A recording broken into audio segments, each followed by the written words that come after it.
Welcome to the Money to the Masses podcast, putting you in control of your finances. One mic, two idiots, and, according to our latest figures, 3 listeners.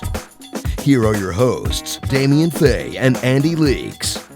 Before we start, Andy, I just wanted to say a quick thank you to our podcast sponsors, Money Farm. Now, Money Farm are the largest digital wealth manager in Europe, and they create portfolios of ETFs for their clients. They're incredibly cheap and ideal for somebody who's wanting to get into investing, and perhaps for more experienced investors who don't actually want to run their own money anymore. Now, they will even offer to run the first £20,000 of any of our listeners' portfolio absolutely free if they enter the code MTTM20K into the website at moneyfarm.com. For more information, check out their website. But for now, Andy, let's get back on with the show. Hello and welcome to episode 135 of the Money to the Masses podcast with your resident expert as always, Damien Fay, and me, Andy Leaks. Damien, how you doing? I'm good, Andy. This is a bit of an election special, but yeah, it's been a busy day. A busy day if you work in the world of finance when you get a relatively sort of surprising election result. But how are you, Andy? I have to say, I don't think I've ever seen a man look as tired as you do. You do right now. I'm good. I've just literally rolled into the driveway from a 7-hour mammoth journey from the west coast of Wales after a lovely week away with the family. And yeah, I'm feeling a bit sort of, I'm tripping over my words a bit and feeling a little bit drunk, but it's just, it's not alcohol. There we go. Yeah, I will talk for Andy. Andy is teetotal, so he doesn't drink anyway. It's just pure tiredness. It's amazing. Almost like a scientific experiment to see and hear what the lack of sleep does or tiredness does to a man. So I have to say, though, full credit to you, Andy, because last week you told me, you said, look, I'm going to be away for the week, a break. I mean, can we squeeze a podcast in? And it is now currently late on Friday night. And Andy has said he just got in and he wanted to do the podcast. So we thought we'd squeeze in something on the election, because it's something that I've been asked about a lot today in terms of the impact on your finances. So full credit to you, Andy, for doing this. And it shows the dedication and our dedication for turning this show out. And I will allow you to not say hardly anything if you don't feel like it. And if you doze off and snore, we can always edit it. Damien, this will be up to my normal standard. I'm going to have the same amount of input as I normally have, which is next to nothing. And on an election special, then I can guarantee you there's going to be nothing of value. But what I will be able to do is I'll be able to ask those silly and stupid questions that other people might feel are silly and stupid, but I'm going to ask them because I'm not one for politics. I think we've discussed this before. Religion and politics is a couple of my areas that I don't often delve into, and I'm embarrassed and ashamed to admit that I didn't vote in the most recent election that's just happened in the last week. But that was because I was away and I didn't get my backside in gear and arrange my postal vote. So apologies to everyone out there. It wasn't a political thing. I wasn't making a sort of a stance in any way. I just didn't get my backside in gear, which I'm annoyed about. But having said that, Andy, I mean, we don't talk about politics on this show for good reason, because I don't think you should try and influence other people's views, because this is a money show after all. But we can talk about the impacts of politics, because actually it's really interesting. I mean, I mentioned it to a few people today, but the period that we're in now, so obviously you'll know that Theresa May is currently, at the time of recording, is still the Prime Minister, and actually is trying to form some kind of government with some form of agreement or maybe coalition with the DUP. And it's interesting because it throws up all sorts of scenarios, and you can see how investment markets react, and you can see the various relationships and movements.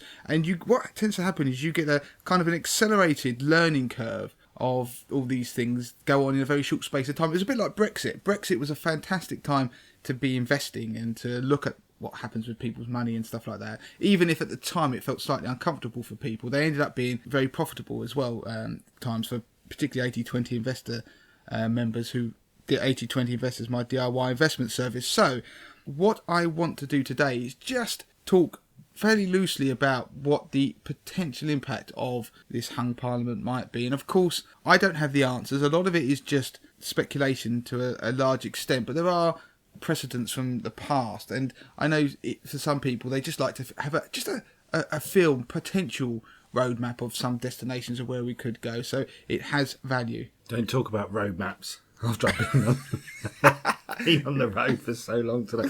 Great, so where are we going to start with this?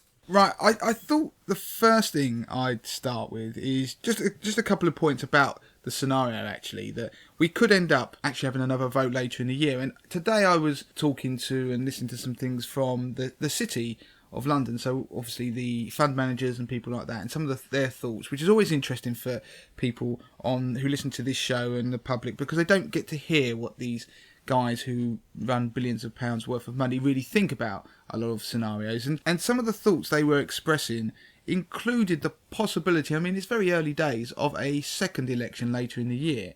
So if you already voted out, or in your case, Andy, not voted at all, you may get another chance later in the year, because obviously one of the problems Theresa May has is that the government isn't particularly strong, and she may actually have troubles enacting any legislation, which could mean that the whole thing essentially grinds to a bit of a halt, and they end up having she ends up becoming a bit of a lame prime minister. So that could mean that we end up having another election later in the year, and they were suggesting that you could get a Corbyn victory, because there is a momentum behind Jeremy Corbyn at the moment. I mean, that's all speculation, but what it does show is that there's a huge amount of uncertainty surrounding this election, and it still has yet to unfold fully.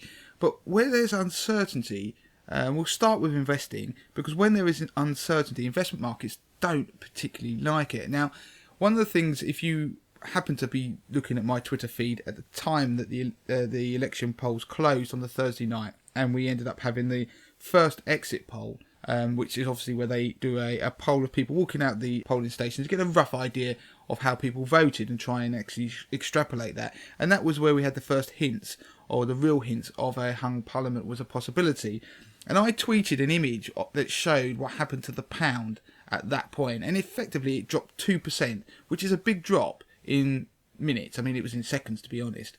And that came about because the idea was that if Theresa May had a very big landslide majority in government, then to a certain extent the Conservatives and she could do a lot more, push a lot more through Parliament, and it would help her mandate when she negotiated. She'd be negotiating in Brexit negotiations, which start in a week's time, by the way, from a position of strength, rather than what she's got now, which is a position of not complete weakness, but it certainly has hampered her negotiation stance. So what it meant is that people suddenly thought, well, perhaps we're not going to get the Brexit that people want, which is some form of soft Brexit in a way, and it's all going to be a bit messy, which is bad for the economy, and therefore ultimately a barometer of that fear is in the pound. So the pound fell. So overnight, if you hadn't bought your holiday money on the Thursday, suddenly by the time you did it on the Friday, you would have got 2% less. And now that might change, it might get worse. And one of the things I've been asked a lot is what's going to happen to the value of the pound. Is it going to drop even more? Now, if I typically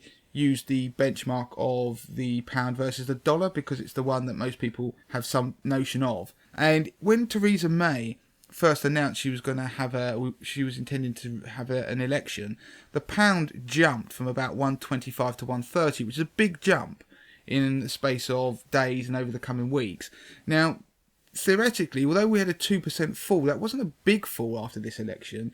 In the context, we're still way above that level. So given that the idea of a majority government has disappeared now, then there's logic might dictate that the pound could fall even further, which there's no guarantee. And as I was sort of discussing with people, that investment markets don't tend to follow any logic or what you think they will do half the time. But what it does mean is, although your holiday money might get more expensive, if you had investments that were invested in overseas things, overseas funds, or the FTSE 100, which I'll come on to, then they bounced on Friday. And to give you an example, my portfolio for 80/20 Investor jumped over 1% in a single day on Friday. So that's all a positive, because obviously if you own funds that invest overseas, they're denominated in foreign currencies. And so when you translate the value of that with the currency exchange, they're worth more in pound terms, because your pound's worth less than it was the day before. So there's a currency effect. And equity markets didn't particularly sell off either. They were fairly sanguine about the whole thing, and I think that was in part because they felt that perhaps some of Theresa May's and the Conservatives' more austerity measures and some of their more hard to swallow plans in their manifesto might have to be watered down if they're going to keep everybody happy in this loose coalition that might be formed. So on the FTSE 100, what happened obviously is the FTSE bounced, and that might seem odd to some people, but it's because if you looked at the FTSE 100, those 100 companies, quite a lot fell in value if they exposed to the UK economy. And those that aren't, that get overseas earnings, well, their share price jumped because those overseas earnings will be worth a lot more when translated back into pounds because the value of the pound fell. So it was really just a pound story and the value of that pound over the 24 hours. So we might have more of that to come. So that's the pound. That was the big thing. And investment markets, equity markets in particular, were fairly stable. But this story's got so much further to run, so we don't quite know what's going to happen going forward. But stop me when you're bored, Andy, or if you want to ask anything. But if you want to look at what happened in previous, we have precedents. We had a hung parliament in 2010. And what happened after that one is that the market dipped immediately after, and then actually rallied subsequently by about 14% in the next year. And in a previous hung parliament back in the 70s, we had a situation where the market continued on down. And now the point is that actually in both those instances there were other macro events that were going on. So things like in the 70s there was the oil price shock and soaring inflation, and in 2010 there were other events that went on as well. But what history shows is that the election has a very short term effect on markets, and it tends to get overridden by something much bigger. And one of the things in 2010, actually, the market initially tumbled. And I mean, I said like a year later it did actually rise again, but it did fall quite heavily in the months after the election. So if you look at 2010 and drew straight lines between, well, we had a surprise outcome in the election and the stock market and the pound fell, it was much more to do with what was going on in Europe. So it's likely we're going to have something similar to that again. So quickly before I finish off the investing part, with bonds, which are meant to be more safer investments.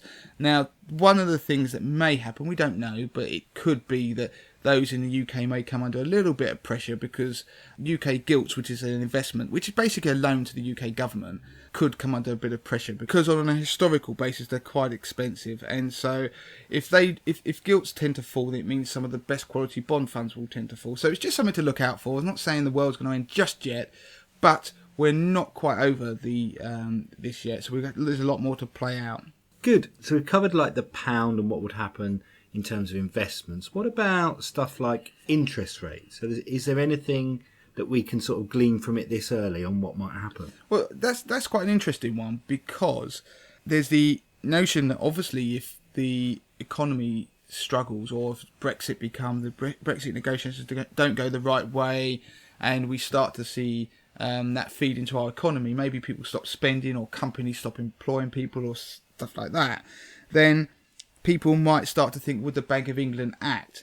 Now, obviously, if the pound falls, then inflation goes up. That's largely just because your pound buys you less stuff from abroad, so inflation goes up. The cost of things in our shops become more expensive. We've seen it already from Brexit.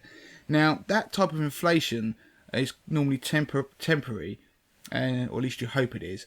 And the Bank of England only tends to raise interest rates if inflation becomes embedded and wage inflation therefore goes up. Because what happens is, typically, if inflation starts to hang around, you and I would go to your jobs and say, I want a pay rise, because your standard of living is dropping, and therefore wage inflation goes up and inflation becomes more ingrained, and therefore the Bank of England would raise rates. So the immediate question most people ask, well, inflation is now going to possibly go up even more because the pound's falling.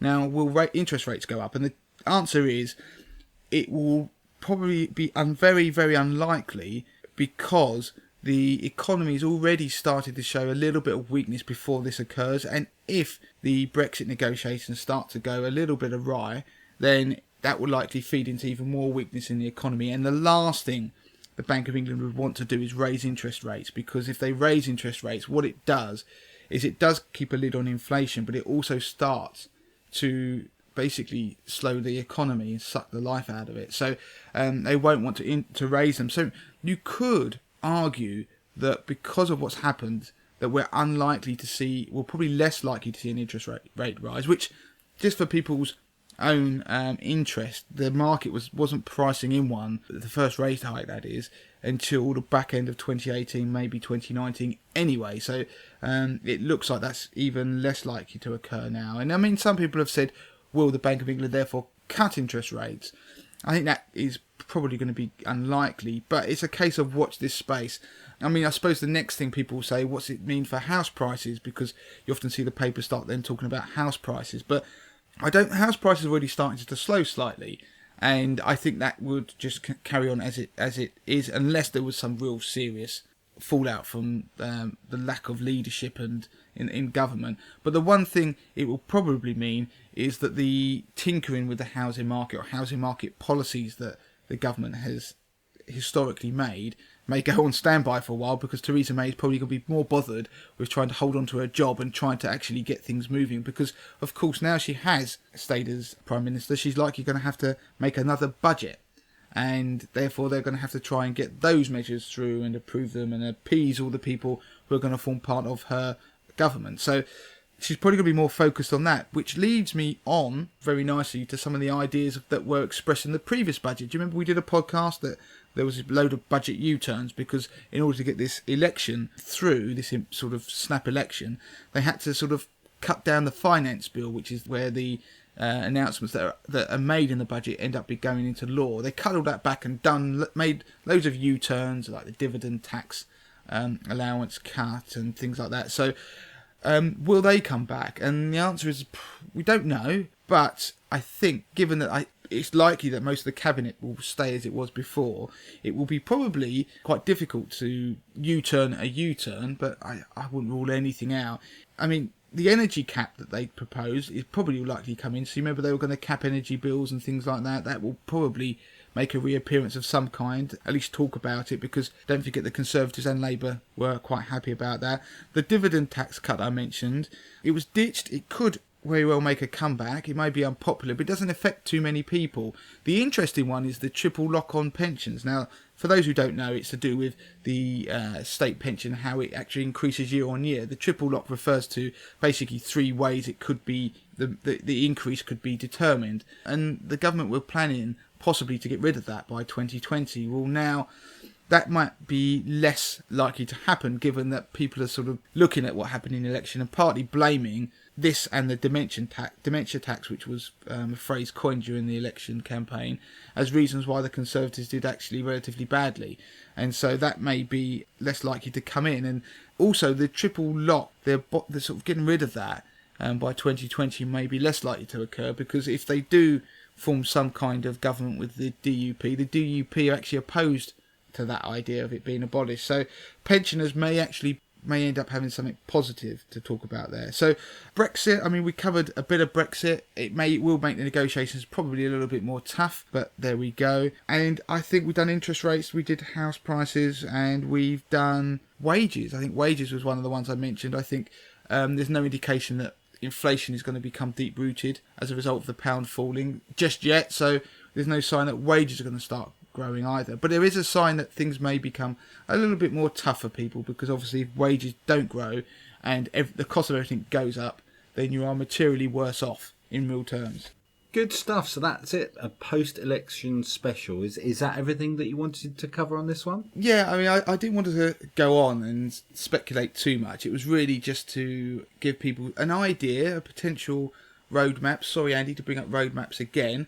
But it's really just to say to people the possibilities that may arise, and partly to say don't panic, and because obviously the newspapers sell papers on headlines, and they like to have very scary headlines sometimes. So it's going to be a case of wait and see. And one of the things, it's very seldom that is, particularly in the investment world, that sometimes the knee-jerk reaction to an event is normally the wrong one. So it's a case of wait and see what happens. So that is it for this week. I thought it was just nice to do a bit of a roundup. I have to say to people, Andy has done amazingly well in this podcast. He has done a number of retakes that you are unaware of, where he was literally mumbling like a drunk person, which one day will probably make the next outtake slot that we've done. I think Andy's about to fall asleep, but he has done very, very well just to stay awake in what is a political even I'm doing it now, political and money-based show. Well, I'm sure our listeners are all wide awake and have enjoyed the latest episode. Do get in touch as always. If you've got any questions, not specifically about the political side of things, but about anything money related, Damien loves to get your questions. Best way, as always, is probably Twitter. It will ping in his phone in his pocket. It is at Money to the Masses, and use the number 2 and you'll get straight through to him. Or via email, of course, if you've got a slightly longer question. And that is Damien at moneytothemasses.com. Or you can, of course, contact us at podcast@moneytothemasses.com. That's us done. Do review. Yeah, I was going to say that's us done, and do review, Andy. We've got some more reviews, but I said a few weeks ago that I wanted to get to 100 reviews, and despite me saying that, many of you have not bothered to write a review, so shame on you. But please, no, seriously, please do, because it looks good and it helps us get up the rankings, and do refer people. Those of you who have been leaving reviews, thank you very, very, very much. But let's get over 100. Let's just make mine and Andy's day. Until next time. Don't forget to claim your free copy of Damien's best-selling book, The 30-Day Money Plan. Sort your finances in just 5 minutes a day, worth $4.99. Just go to moneytothemasses.com/podcast to find out how.